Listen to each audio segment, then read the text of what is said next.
Bu xəbəri mütləq sizlərə çatdırmalıyam.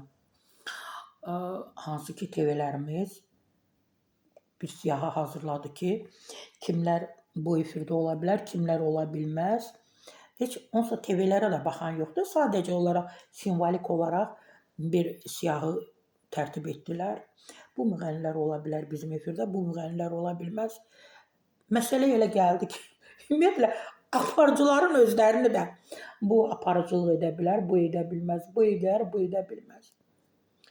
Bizim bir, hansı ki, o siyahıda onun adı olmayan bir xanım var ki, yəni ona da qadağa qoyulub da efirlərə, yaxşı pulu var, yaxşı sponsorları var, yaxşı həcciləri var, yaxşı Kərbəlayı var, yaxşı Məşədləri var.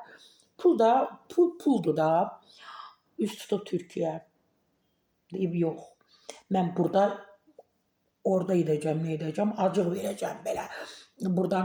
Orada populyar olacaq, məşhur olacaq. Bütün Türk televiziyaların qapısı mənim üzümə açıq olacaq. Əzizim, hörmətli xanım, o özü bilir ki, kimdir.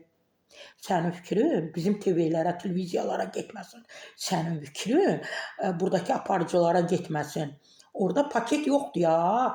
Paket məhz bizim televiziyalarda var. O da bizə, bilirsiniz nə gətirir? Utancılıq gətirir də. O orada bir paket düzəldir. Paketin içinə də yığıb pulu. Deyib, yox, orada bizdə paketdir də. Mən orada da paket verəcəm. Bütün qapılar özümə açıq olacaq. Bütün kameralar, işıqlar bunu işıqlandıracaq, çəkəcək. Təəssüf.